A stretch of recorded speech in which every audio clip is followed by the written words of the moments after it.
Good morning to everyone. Happy Sabbath to you all.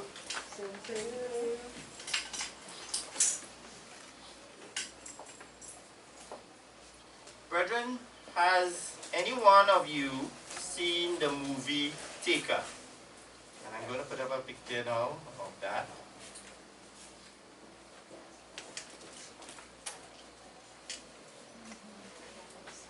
Okay, it was a 2008 film, and it starred Liam Neeson as a former CIA operative who sets about tracking down his teenage daughter and her best friend after the two girls were kidnapped and taken by human traffickers while they were traveling in France during a vacation.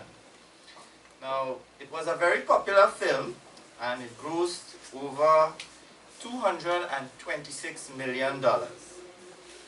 Now, that film was subsequently followed by two sequels, and we'll show you the pictures now. It was followed by Taken 2 and Taken 3, and they were released in 2012 and 2014 respectively. Now, these were just movies, but in real life, people are being taken all the time against their will. We regularly hear in the news of people who have been taken and are now missing. Some are successfully returned to their families, while others are never found. But brethren, do you know that the Bible records examples of people who were taken? Some were taken by other human beings, and some were actually taken by God. So brethren, in the Sermonette today, I want to examine 3 instances in the Bible of people who were taken by God. So the title of the Sermonette is Taken by God. Now for the first example, I want to look at the example of Enoch. So let's go to Genesis chapter 5. Genesis chapter 5, and let's begin at verse 23. Verse 23 of Genesis 5. So all the days of Enoch were 365 years. And Enoch walked with God, and he was not, for God took him. Now, brethren, this verse clearly states that God took Enoch. But it does not give any more information than that. It does not say why or where. So to find out more, we need to go to the book of Hebrews. So let's go to Hebrews chapter 11, which sheds some more light on this. So Hebrews chapter 11 and verse 5.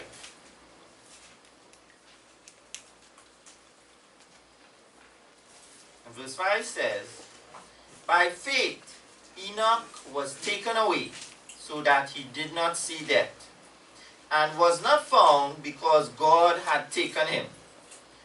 For before he was taken, he had this testimony that he pleased God. Brethren, this verse clearly states that Enoch was taken away by God. Now, the Greek words taken away is metatihemi. I'm not sure if I pronounced it correctly, but it means to transfer to another place. And that's according to Vine's Expository Dictionary of Biblical Words. Now, if you read this verse in the King James Version, it says, by faith Enoch was translated that he should not see death, and was not found because God had translated him. For before his translation, he had this testimony that he pleased God. So what we see, brethren, is that Enoch was actually transferred or translated from one place to another. Now, some interpret this verse to mean that he was taken directly to heaven.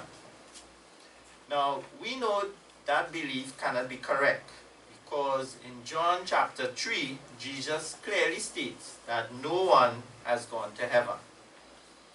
So what does this verse mean when it says that Enoch was taken so that he did not see death? Does it mean that Enoch did not die? Well, the answer to this question is no. Because in verse 13 of this same chapter, Hebrews 11, it clearly states that all those who are listed in Hebrews 11 died in the faith. Therefore, Enoch did die after he lived 365 years. Now, one possible explanation of this verse is that God transferred Enoch elsewhere, somewhere on earth, to keep him from being killed at a certain time in his life. Possibly to protect him from martyrdom at the hands of angry persecutors who did not like his prophesying of the coming divine judgment. And you can read about that in Jude 14 and 15, which talks about Enoch's prophesying. Now, the second example I want to look at is that of Elijah. So let's go to 2 Kings chapter 2. 2 Kings chapter 2. And let's begin in verse 1. 2 Kings 2, verse 1. And it came to pass, when the Lord was about to take up Elijah into heaven by a whirlwind, that Elijah went with Elisha from Gilgal. And let's drop down to verse 11. Then it happened, as they continued on and talked, that suddenly a chariot of fire appeared with horses of fire, and separated the two of them. And Elijah went up by a whirlwind into heaven. Now, these verses show that Elijah was taken by God in a whirlwind. Now, some interpret these verses to mean that God took Elijah to his throne in heaven. However, the heaven mentioned here is not the heaven where God resides, but actually the atmosphere that surrounds the earth, which is also called heaven. Now, the Bible speaks of three heavens. The first heaven is the atmosphere that surrounds the earth. Alright, and you can read that in Genesis 1 verse 8. We wouldn't turn there. The second heaven is what we call space. Alright, outer space. And that's in Genesis 15 and verse 5. Genesis 15:5.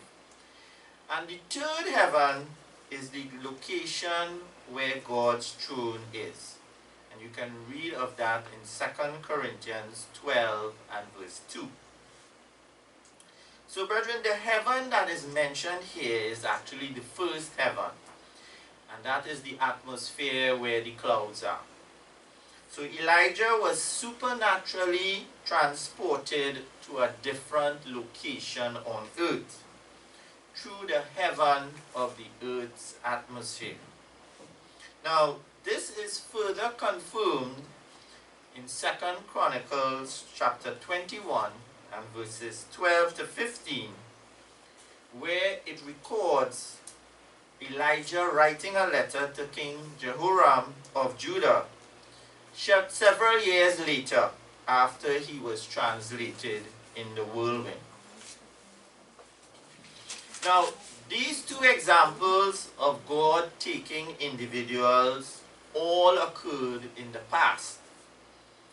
However, there's a third example of God taking people that I want to look at now. And this will occur in the future. And it focuses on the church of God. And let's go to Luke chapter 17. Luke chapter 17, and let's begin in verse 30. Luke 17 and verse 30. Even so will it be in the day when the Son of Man is revealed.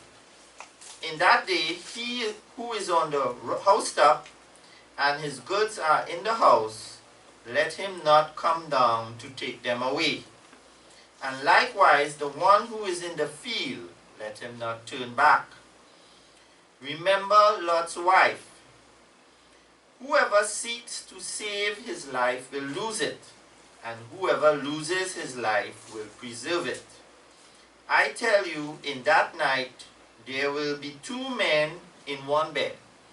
One will be taken, and the other will be left. Two women will be grinding together. The one will be taken, and the other left. Two men will be in the field. One will be taken, and the other left.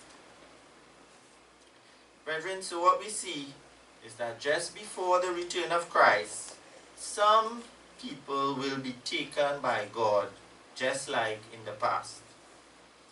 And these individuals will be members of the Church of God, who, like Enoch and Elijah, please and obey God. God will take them to protect them from the great tribulation that will engulf the world at that time.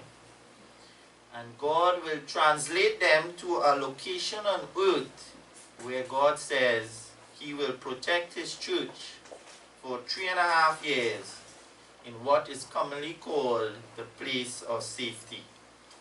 You can read about that in Revelation 12, verses 13 to 16. So in conclusion, brethren, God has taken people in the past, and he will do it again in the future. When God makes a promise, he will keep it.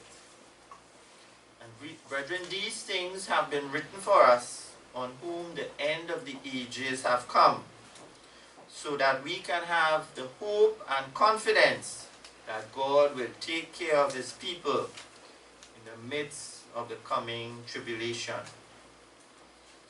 Now, after that great tribulation, God will perform another translation.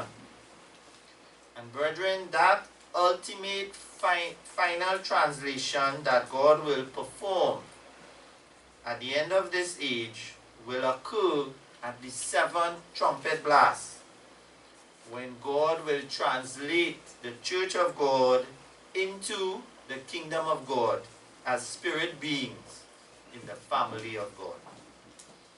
Brethren, may we all be part of the coming translations when we will be taken by God.